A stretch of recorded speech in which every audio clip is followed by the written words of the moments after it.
What's going on, guys? Today's topic is how to quit caffeine. I'm going to kind of give you my personal way of doing that and how I did it. But also, before we get too deep into this, I am now over 3 months without caffeine. So important to me. I'm so happy. I can't believe I've actually done this.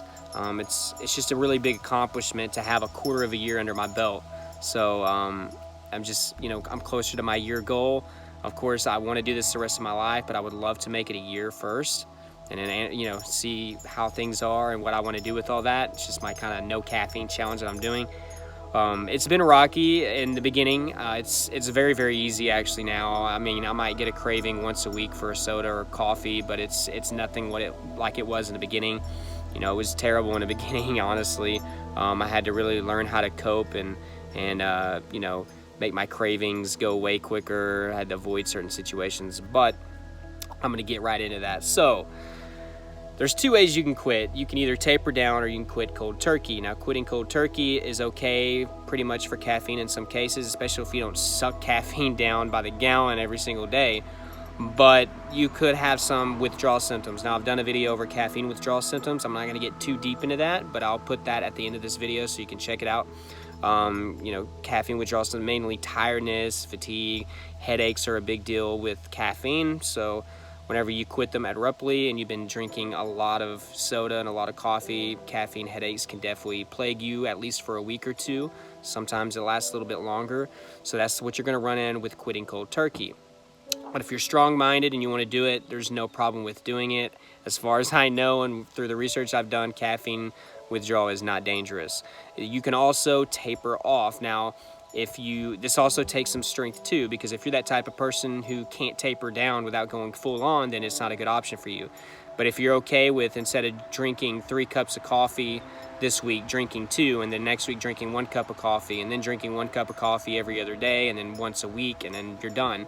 If you can do that and hold up, then that's a good option for you, and you might not have any withdrawal symptoms. So just keep all of that in mind. What we want to do is basically replace coffee with a healthy lifestyle habit. Well, many of them. The more habits that you replace your caffeine drinking with, the more likely you are to stay off caffeine. So things like exercise. Exercise is crucial whenever you're coming off of any type of addiction. Caffeine is a great example of this. Do some hardcore workouts. It's going to just spend that energy. It really, really helps with cravings. Some other things that you can do. Also, you need to make sure that you're eating a good diet. I know that can be a little difficult during an addiction transition, when you're putting something else aside like coffee, especially if you're using a lot of sugar and stuff. It's not easy to just eat a lot of green vegetables and lean meats, but that's going to help you with your brain chemistry, and your brain is going through a lot of changes coming off of a previous addiction, especially like caffeine. So to make that process easier, feed your brain good food.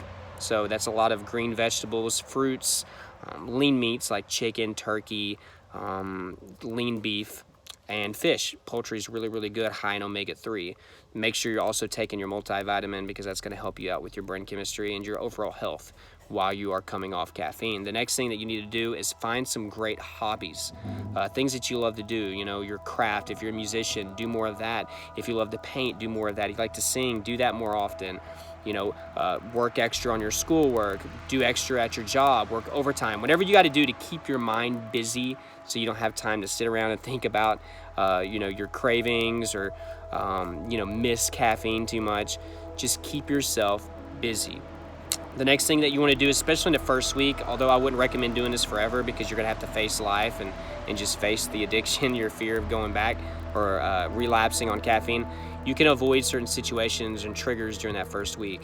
If there's something that triggers you and makes you want to have caffeine, avoid it. If smoking a cigarette makes you want coffee, don't do it.